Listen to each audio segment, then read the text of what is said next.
Hi everyone. This Christmas, while we were spending lots of time at home, I did something I don't normally do. I wrote a story.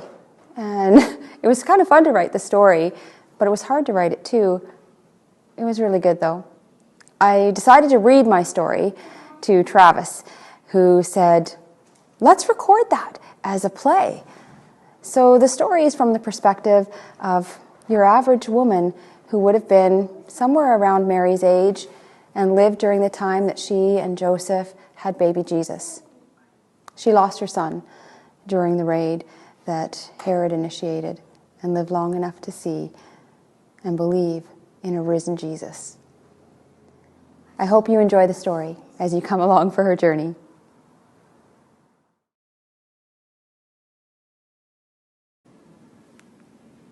Dear Diary, today I turn 30. I already feel tired in my life. In my early years, I remember playing carefree in front of my parents' home, playing with the other children in my village. We would play all kinds of games. I remember Joseph from my village. He was so funny. His mother was always chasing him home because he wanted to be like the other boys, sitting on the fence post, pretending they were grown men, bartering for this and that. But I liked him, though, because he built us stuff. Once, he built us a small shelter we used to store our firewood, and he built a little hiding spot in the back so my sisters and I could hide and talk about everything that happened during the day. Little did I know then that when the Romans came to our village, I would hide in there to feel safe each time I heard the clatter of the Roman guards' uniforms on the road. When the Romans came, everything changed. You know, the light, it seemed to fade from the eyes of all the grown-ups, and it was replaced by a tired fear. We were once the chosen people, and now second-rate citizens, taxed almost to death to pay for the indulgences of the Romans. My father worked from when we woke up until long after we were in bed, and my mother was always weary, making ends meet at home and feeding us all and mending our torn clothes. But my mother would tell us stories at night of a rescuer. He would come and he would save us from this drudgery. Oh, he would be handsome and strong, and he would put those Romans in their place. She would say, all that is rightfully ours as Israelites and the chosen people would be ours again, and we would again live in safety and comfort. Oh, how I held on to the hope of light returning to the eyes of my parents, and the sounds of laughter and peace filling the air again. I would drift into my sleep each night, dreaming of the rescuer, my rescuer. Dear Diary, when I was still only a little girl, I was betrothed to a man from my village. He owned a flock of sheep on the hill. I'd always admired the sheep on the hill. They seemed so carefree and content to be watched over by their shepherds. My parents told me it was a good match and that I should be thankful for my start in life. But I was married and pregnant with my first child right away. As soon as I looked into that little child's eyes, I knew of the grief my own mother felt under the oppression of the Roman occupation. That very first night, however, I whispered into my little one's ears stories of the rescuer. I wanted to share the hope of my people. I still believe my rescuer will come, and I watch for him, pray for him, wait.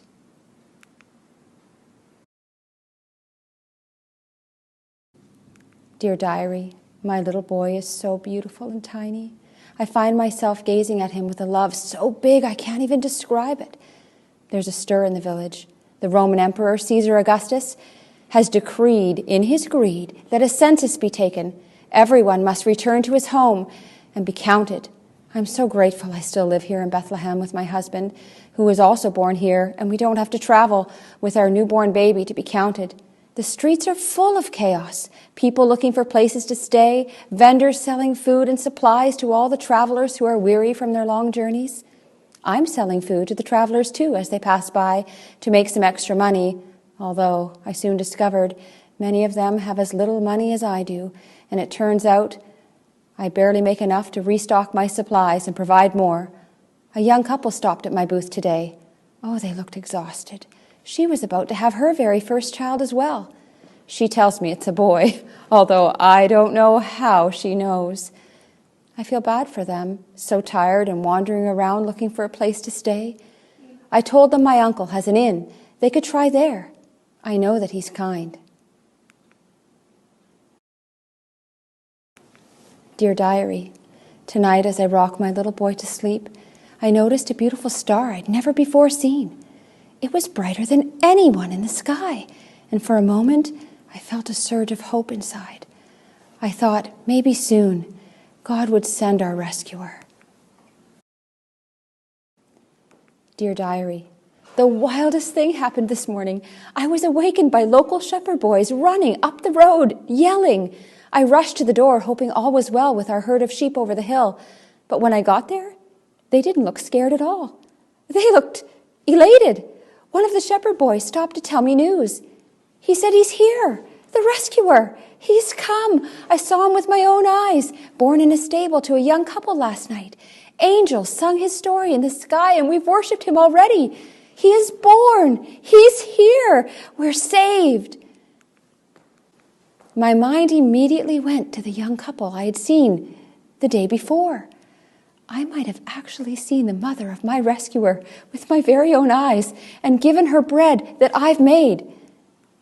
My heart surged with hope and fear. He's here. He's here. He's really here.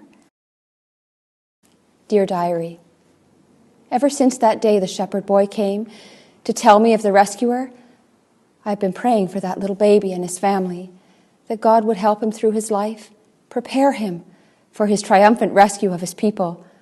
Oh, I hope that I'm alive to see it all come to be.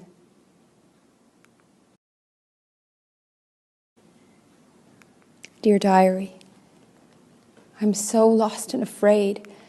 Today, Roman soldiers came to my home. They took my little boy. They told me that a baby had been born who would grow up to become a threat to the throne. I just stood there with empty hands, feeling like my world had ended. I heard the screams of the other women who were also losing their hearts that morning. I screamed for my son, "Please, no!" But to no avail.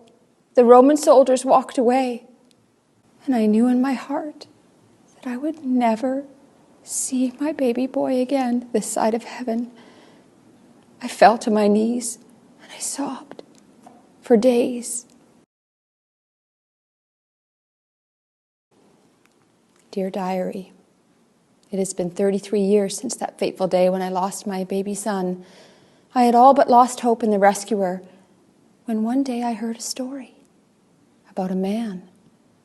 He'd be about the same age as my precious son, whom I lost so long ago.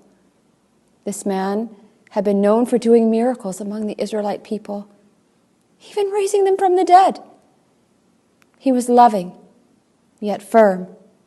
He was full of grace and humility, and yet he spoke with authority, as if he had the authority of God himself.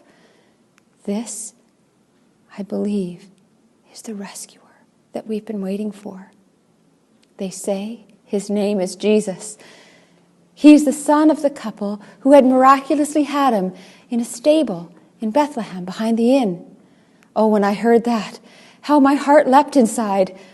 I thought back to the night, the one where the star appeared.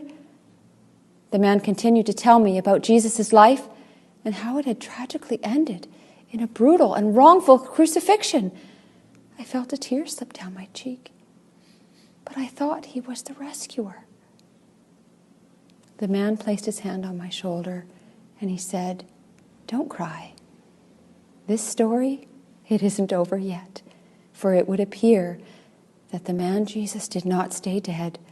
He'd been raised to continue his rescue story." I believe it too. This Jesus, he's alive and he's here. He's already building a heavenly kingdom bigger and more perfect than any kingdom here on earth. And I can't wait. My rescuer is here. Your rescuer is here.